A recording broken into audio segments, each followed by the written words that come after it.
So today is a really important day because today determines what we are going to be spending the next year or so doing. If you've watched our last video, you will know that we are currently in Riga, the capital of Latvia, in order to hopefully check something really important off our to-do list. As you guys know, our new mission at the moment is to drive the Pan-American Highway, like the mother of all road trips. Start in Alaska, drive through North America, Central America, South America, all the way down to the southernmost tip of Argentina. But in order to do that, we need to get a US visa.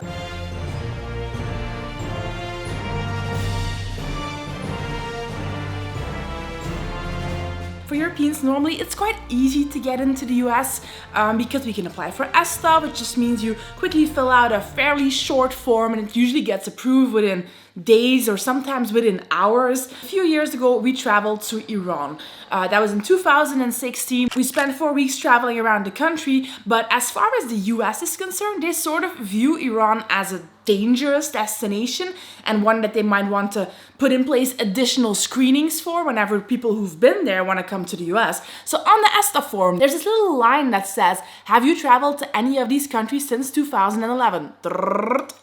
Iran. And so for us, since we've been to Iran, that means we cannot apply for an ESTA anymore. And that's actually been plaguing us behind the scenes for the last 5 years or so. For example, whenever we fly towards the Americas or the Caribbean or whatever, usually it's cheapest to fly through the US, to have a stop or a layover on your flight in the US. But ever since 2016, we haven't been able to take any of those flights because even for a stopover, we would need to get a US visa instead of an ESTA. It just never seemed to be worth it to actually get an appointment, make all that paperwork happen, do an interview, pay a $150 or $160 fee per person just to get a US visa. But now that we want to do the Pan-American, obviously, that is why we are currently in Riga, because we could apply for a US visa in Belgium, but because of COVID, there is a 6-month waiting time to get an interview. But we don't have 6 months to wait for that, and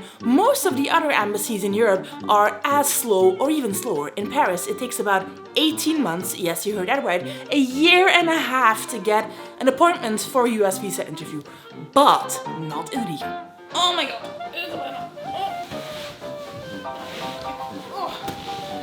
We already started researching which embassy in Europe to go to because of those crazy waiting times when we were still in Mexico City.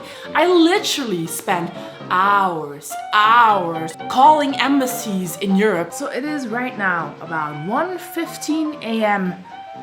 in the middle of the night, basically, here in Mexico. This is definitely the weirdest time of day I've ever made a call to an embassy. But because embassies in Europe open up pretty early in the morning at around 8 a.m. local time, which it is right now, it's best to call them now. I just made this list of a bunch of embassies that I think are gonna give us faster visa processing times. The U.S. Embassy in Zagreb. Please enroll in stat.state.gov. American Embassy. Yes, good morning. I would like to file for a tourist visa to enter the US, but I am not a resident in Croatia. I was wondering if that is possible and what the waiting time would be. Just a second. Thank you. Thank you for calling the consulate section of the U.S. Embassy in Zagreb. Press 6 or press 9. If you want to enter the United States temporarily as a seafarer or crew member. Thank you for calling the American Embassy in Vilnius, Lithuania. For English, press 1. For English, press 1. For Lithuanian, press 3. The consular section is not able to take your call now. Please call between 10 a.m. and 12 p.m. and from 2 p.m. to 4 p.m. Monday through Friday. It is between 10 and... In Riga, we only had to wait for 1 month. So that is why we came here. Thing is, there is a lot riding on this interview for us because literally, if we can't get the US visa, quite obviously, we will not be allowed to enter the US. And if you can't drive through the US, it's pretty much impossible to drive from Alaska to Argentina. Today, we're having our visa interview in like 2 hours or something. They want to know you're not a safety threat. So we're going to have to be able to prove the Iran stuff, that we were there as tourists, etc. Second, that we have the money to support ourselves, which is, And third, and that's a little bit more tricky in our situation, they're also concerned that you're just gonna want to enter the US on a tourist visa and then stay there, start working there. And we've read about a couple cases where people who had longer term travel plans got denied a US visa, which would really, really suck at this point. Please, Mr. Visa Officer, please.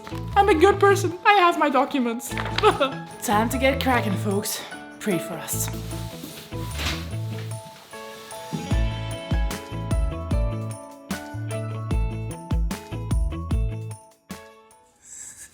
We prepared for this with like mucho papiros. We were in there for like 10 minutes and then she asked us, what is your purpose of travel to the US? Yeah, we're gonna travel down from Alaska, Pan American Highway, go through national parks on the west coast. And then she was like, is this for your YouTube channel? And we were like, yes. We didn't really know how thoroughly they read the applications, but apparently they read all your socials and stuff and they're I think it was super fast. 3-4 minutes. And then she was like, your visas are approved. In front of her, I just said, okay, thank you very much. And on the inside, I'm just so happy. me too. Super excited. We were really, really worried about this actually. We prepared for hours. We had every possible document about every source of income, everything that we own that's of value or something. We made this overview of like our assets, our apartment, the van. Yeah, crazy. And just like 5 minutes, couple of questions. So it was really easy. But I mean, we were well prepared. So that made it also very easy to answer. But then again, if you can't answer those questions, because there were only 2 in our case. Usually they ask more. I don't know why it went so smoothly. Yeah, that's what are you going to do and how are you going to pay for the trip, and that was it, I guess. Yeah, usually but we sprinkled in some other stuff like our income and of course, in your visa application, you already have to give them loads of information, like it's quite a long form. You can do the Pan American. Now the shipping still has to work out though. Yeah, now we need to arrange the shipping and everything. Because we've looked at it, but not like I'm super happy, I'm super excited, but it's also like a little bit scary because it is actually happening now.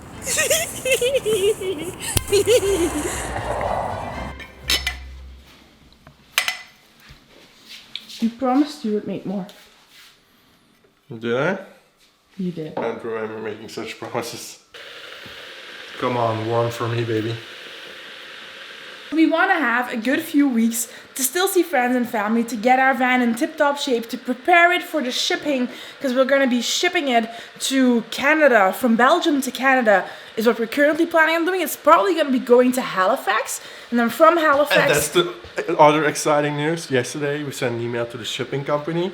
We already had some quotes before. We had some extra questions because normally when you're shipping a vehicle, you're not really allowed to leave anything in it. But for motorhomes, sometimes they make some exceptions. Because otherwise we can't get our plates, our cutlery there, and a whole bunch of other stuff. Which it wouldn't be dramatic, but we'd prefer just to bring it instead of having to buy it again. Yeah, it's quite expensive. You have to go and buy everything in. Anyway, they replied it was fine. We could leave our personal effects in there at our own risk, of course. They say they should still have some space on the preferred date that we have, which is the 13th of May, when we'll be probably shipping our van. They also replied to all of our questions, which was really good. So I think it's pretty clear to us. It's all going so fast now. Yeah, like typing up the email to book the boat to send Vinny to Canada. It still feels a little bit scary. I mean, now it's becoming like very real. It's like we're doing this. We're paying thousands to ship our van from Belgium to Canada. Feels a little bit crazy. I do feel like slightly anxious when I think about all those videos you see online of like these container ships, the sort of weather they sometimes get into. Yeah.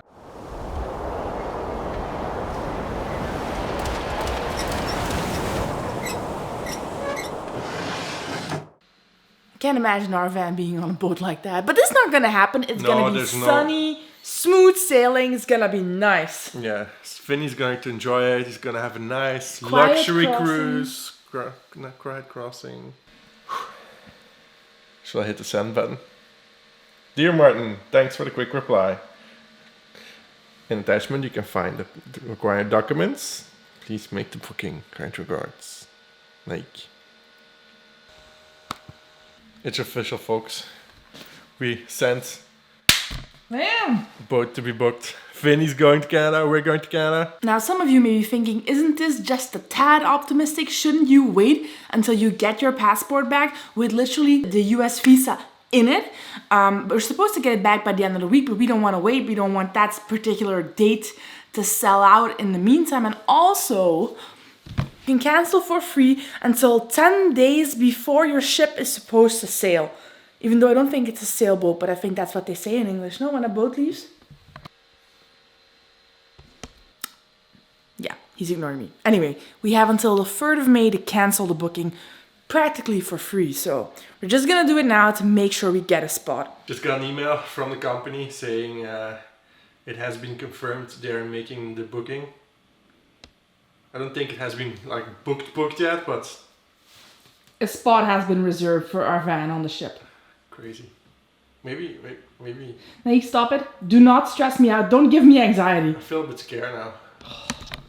It's crazy that it's actually all moving so fast right now. And we're really gonna do this. Like, there's no turning back. I mean, there's a little bit of a chance of turning back if anything major happens. But the US visa and the shipping, those were the two things standing in our way to be able to go. So, right now, we can go. Are you excited? I am excited, nervous, everything at the same time. How long is this going to take?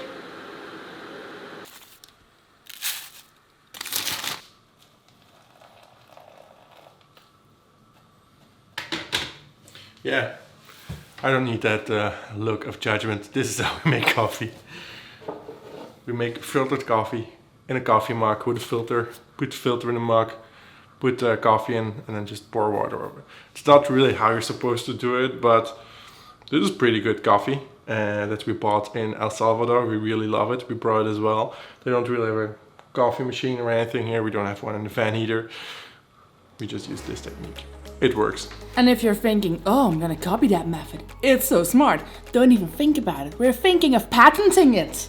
It's gonna be like you have cold brew, which is super popular, you have pour over, and then you have Naick under. That's what we're gonna call this.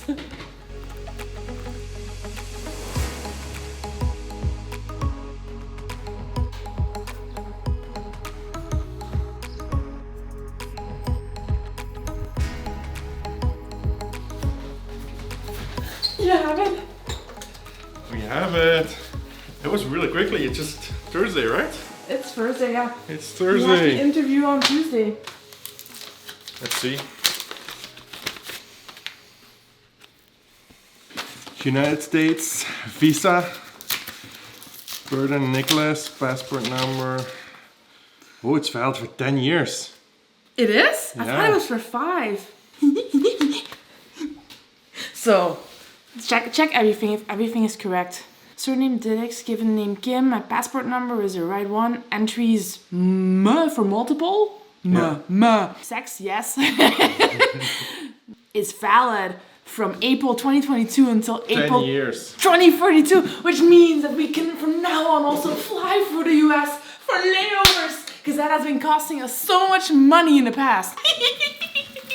Wow. It's really happening, guys. It's really happening. Now all we just need is like a confirmation that the boat has been booked. They've confirmed that they're working on it, but I haven't received like a confirmation with the booking yet. And then I guess we're good to go. That's This insane. is crazy. Oh, that's insane. So I could have flown back tomorrow already. Could have been here just for 3 days and fly back. Pay 400 euros for an Airbnb for 2 weeks. Oh, that's crazy. We just do what we have to do, guys.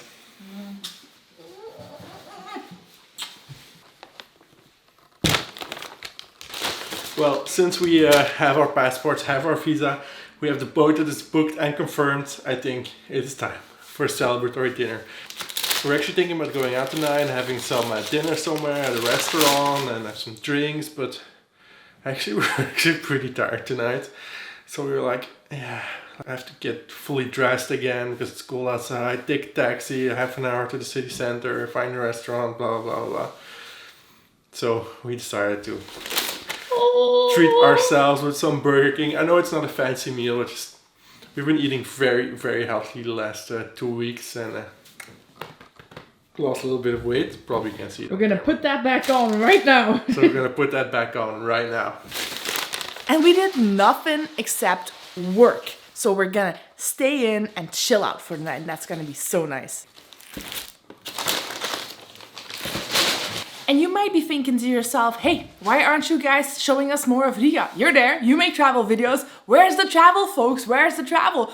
But the truth is, we already visited Riga in 2019 when we were making our way up through Europe, hitchhiking from Poland to Estonia to get to Russia. And we spent a few days in Riga. We went to a national park here, we went camping, we hitchhiked through all of the country. There comes the rain again. Now we're just playing the pity card. Please, we're standing here in the rain. We're cold. Help! Send help! Send snacks or help. Just take us. So we already visited Riga, we know what it's like.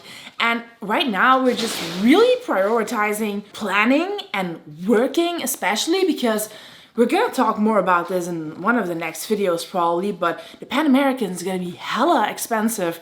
The shipping and stuff, it's super expensive, and we just wanna make sure that we can earn as much money right now as we can freelancing. So right now, that is our priority. We haven't really been outside much, like we went to the supermarket and went for a walk, but that's probably it. So in the morning, wake up, have some coffee, and then we start working. 12-hour days, 14-hour days of working. Because we need the dough, we need the dinero, baby. We need the money. We have plenty of savings, but we just don't want to pour thousands, and we're talking thousands of dollars into the shipping one way of our van, because we prefer to get it back at some point as well. So we'll tell you more about the precise costs that this is all going to be costing us after we've amputated an arm and a leg, because that's coming up as well. That's going to be our next video. Probably. I'm choosing to go with my left arm because, as you can see, my right arm is my fry arm. So I need it. I can't. The left arm is the mayonnaise arm. I can do it like this. Whoa. If you would have no arms, I would feed you. Wow, that's the nicest thing. Oh, I knew it. Halle. Thank God for arms.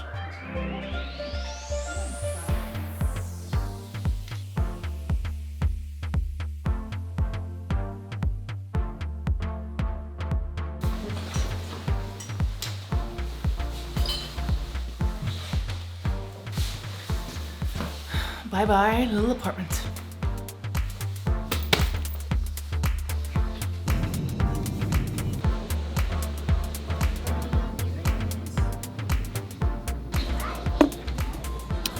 Alright guys, we are at the airport. We were supposed to stay another week in Riga. We had even booked and paid for our Airbnb for another week.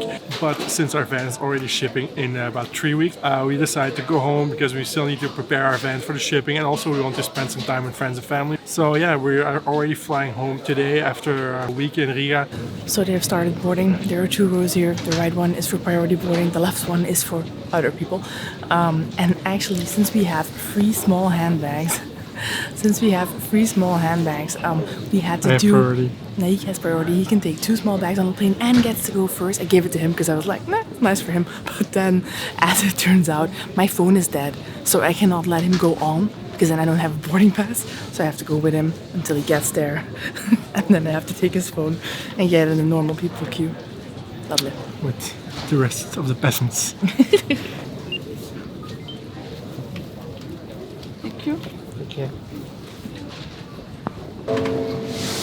As you can tell, this queue is much longer. So the plan for the next couple of weeks is to basically be home, see loads of people, and do loads and loads of work. Because again, we need to save up a little bit. Well, look who's already seated here. Now, no?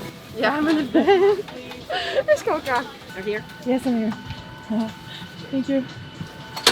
I mentioned this is an emergency exit seat. How cool is that? So as I was saying, we're not going to be posting as much as we usually would. We're going to slow it down to once a week for now, to focus on the other stuff that we have coming up, to plan everything, to get everything ready to leave for the Pan American in 3 weeks.